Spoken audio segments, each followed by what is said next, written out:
Сәлем достар, менің арнама қош келіпсіздер. Бүгін мынандай бисквитный торт жасаймыз. Өте дәмді, тез жасалады. 3 жұмыртқаны тегешке саламыз.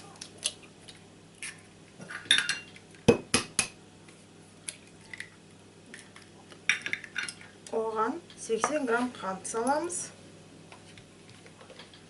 Миксермен көпіртеміз. Массамыз ағарып, көлемі ұлғайғанша. Ванильді қантыңыз болса, ванильді қант, немесе ванилин болса, пышақтың қасықтың ұшымен ванилин саламыз. Енді көпіртеміз.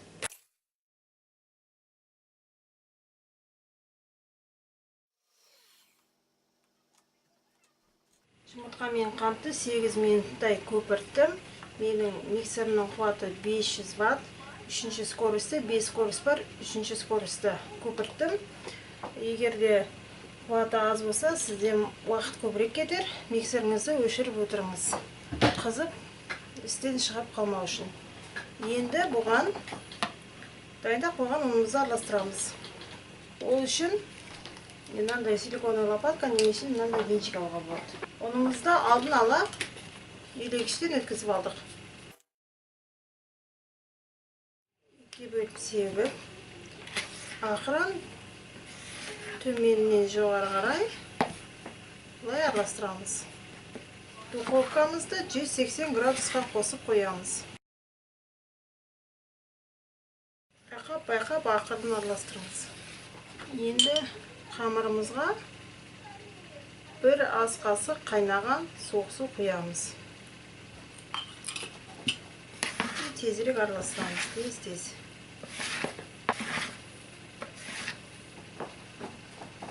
Мына дайындап қойған противинге енді тестамызды распределять етеміз. Противиннің формасы 30-40. Қалыңдығы 5-7 мм болу керек.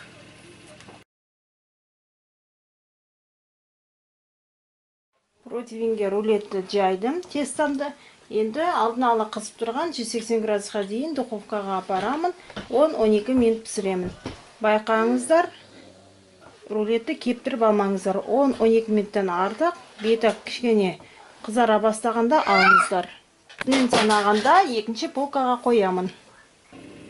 Сонымен рулетімізді пештен алып шықтық. 10 минут қана пісті міне.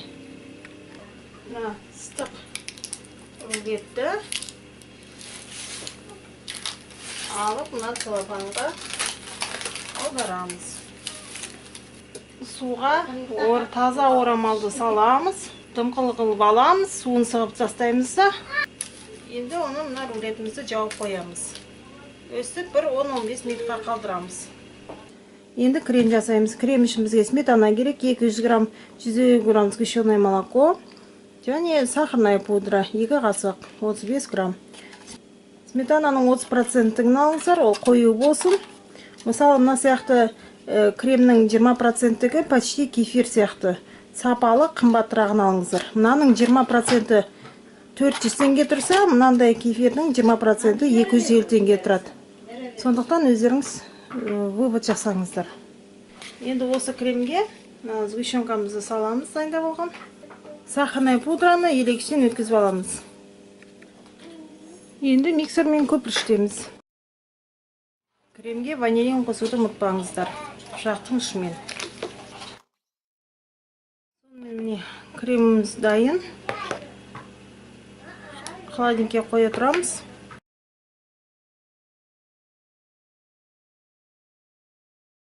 Рулетіміз суықты.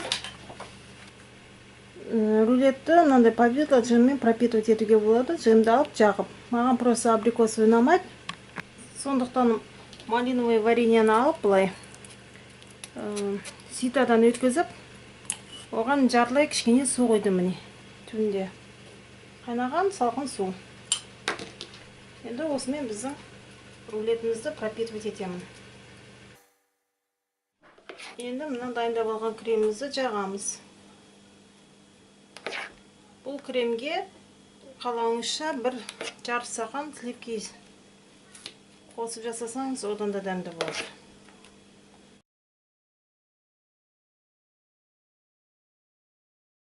Енді оны өстіп холодильникке қойып қоямыз. Мына екі жақ шетін кесіп тастаймыз.